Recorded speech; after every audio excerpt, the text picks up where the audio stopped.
We never went up 4.5% in 10 months, not that fast.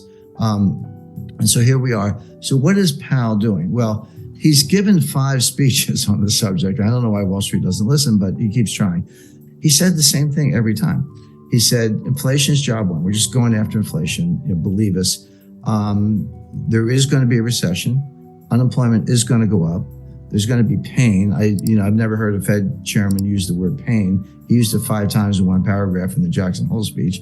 And that's what we're doing. And believe us when we say it. Now, how long will he raise rates? How quickly? And what's he trying to do? Powell is trying to get to something that he calls the terminal rate. But the definition of the terminal rate is it's a rate that's high enough to cause inflation to come down on its own without further hikes. So we'll get to a level, and then inflation is coming down, by the way. And in the last 5 months, it's gone from, in the US, it's gone from about 9% to 8.7, 8.2, 7.4, 7.1. So it is coming down. Having said that, the target is 2%, and 7.1 is still a far cry from 2. So he's not there, but he's making progress. Now, so here's I hate to use the word conundrum, but it kind of is. Wall Street's saying, you're done. You did it. Mission accomplished. Inflation is coming down. You got what you wanted. Give it time. Stop raising rates. You're going to kill the economy. But the Fed is saying, well, we actually don't know. We can't untangle it. Yes, inflation is coming down. That's objective. But is it coming down because we're still raising rates? Or is it coming down because we're at the terminal rate? Those are 2 different things. And right now, and this is what Powell's been saying, the Fed leans to the view that they're not at the terminal rate, that inflation is coming down because they're raising rates. They have not achieved the terminal rate. So my expectation is the Fed will raise interest rates 50 basis points on February 1st, and then probably 25 basis points in March. March 22nd is the Fed meeting after that. So those 75 plus the 450 we have now, that'll get you to 5.25. And even the more hawkish members think that that's probably the terminal rate.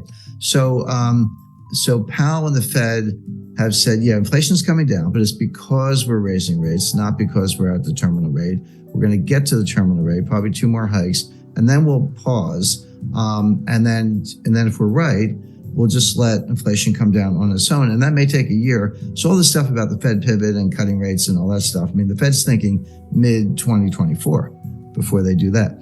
Now, Wall Street are saying, no, you're not going to get that far.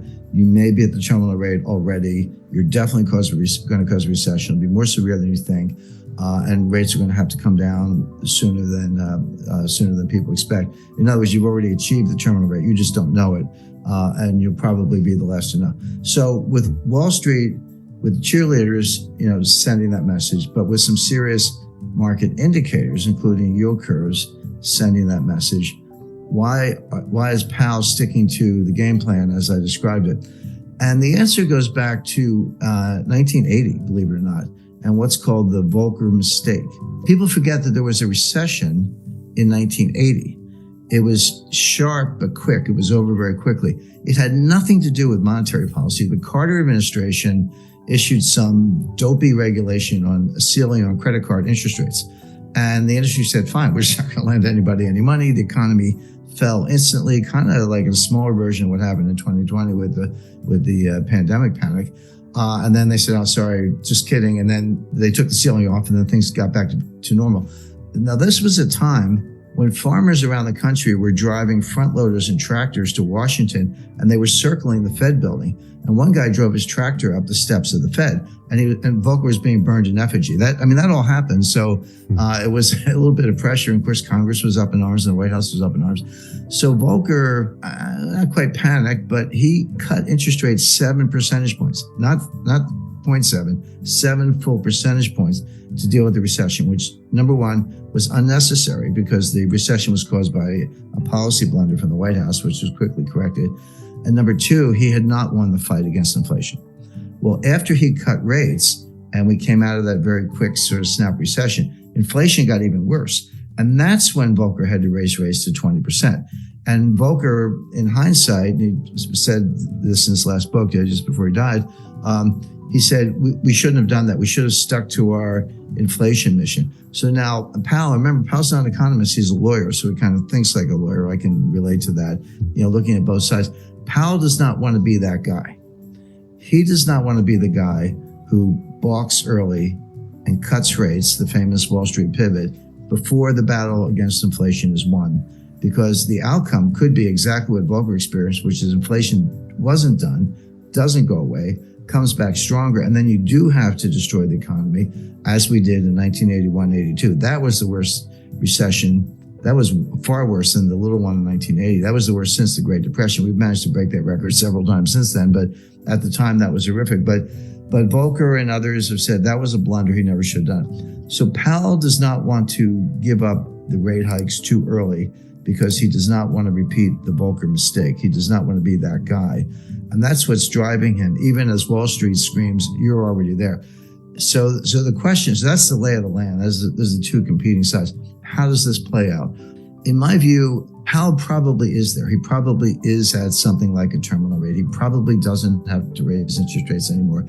He doesn't believe that himself. His models tell him otherwise because they're relying on the Phillips curve, which is junk science. I mean, the last time I looked at a Phillips curve, it was flat. At least where I went to school, curve was curved.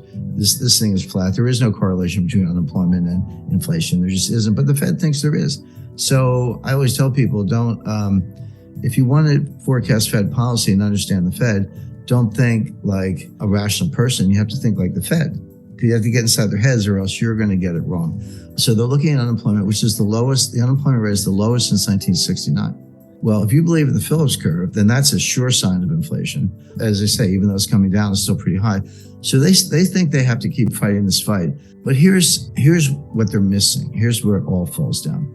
Yeah, inflation as measured, CPI, PPI, personal consumption expenditure, core, non-core, year over year. There are like 20 different ways to measure it. It is coming down, but there are two sources of inflation. And it's going to sound obvious, but you got to separate them: the supply side and the demand side. They both result in price increases, but they have completely different dynamics. Supply side inflation is what we're seeing. It's what we saw in 1974 with the Arab oil embargo during the Arab-Israeli war when they cut us off from oil. And, you had to line up for gasoline. I lived through that. Bare shelves, and you couldn't get certain things. It wasn't that every supermarket shelf was bare the way it was in East Germany in the 1950s, but something was always missing, and that's still the case today. So, of course, prices went up, and people were trying to pay whatever they had to get what they needed, and energy prices were a big driver of that. So that feeds through as a form of inflation. The other kind of inflation is from the demand side. So the supply side is called cost push. Costs go up and they push it onto the consumers. The other kind is from the demand side. It's called demand pull. And basically consumers have a change of mentality. They're worried about inflation. They would say, hey, I was thinking about buying a refrigerator. Gee, I better go buy it today because if I wait for 6 months, the price is going to go up. Or apply that to anything, a new dress, new suit of clothes, whatever. And so you're pulling demand forward, and it's behavioral. And that will also drive prices up. But they're very different things. Now, cost push can morph into demand pull. That's what happened in the 70s. It started from the supply side, but by the late 70s, 80s, and Volcker, which we've just been talking about, it had tipped over into the demand side. That hasn't happened yet. We've had the supply side inflation, the cost push. It hasn't yet tipped into demand pull. It hasn't really affected consumer behavior that much in terms of people anticipating more inflation. It could, but it hasn't happened yet. Here's why that's an important distinction.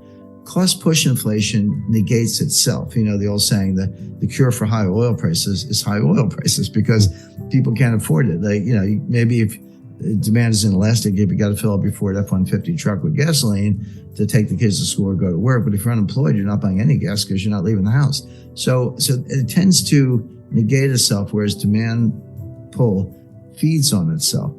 Powell has not made that distinction. And if I'm right, I think I am right, and the evidence backs that up, this inflation will come down, not because the Fed is raising interest rates, but because higher prices destroy demand all on their own. If I used to pay $75 to fill up my truck with gas, and now I have to pay $150, which is about right, I'll do it because I got to get to work, but that's $75 I'm not going to spend on something else. I'm not going to go out for dinner. I'm not going to go to a show, a concert, or buy a new camera, whatever it might be. So it does tend to depress demand, destroy demand, and hurt the economy. And then it slows down, and then the inflation comes down on its own. That appears to be happening. But Powell hasn't really made the distinction. He's fighting the last war. I hate to use a cliche, but he's fighting the Volcker War.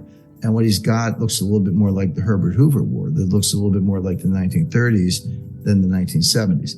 So the bottom line on all this is the Fed is going to raise rates at least twice more for the reasons I mentioned. Powell doesn't want to repeat the Volcker mistake. He thinks the battle's not won. He has to get to the terminal rate. In reality, he's probably already there, if there is such a thing as a terminal rate. It's another one of these things they made up. Inflation is coming down, and so will probably continue, but for really bad reasons.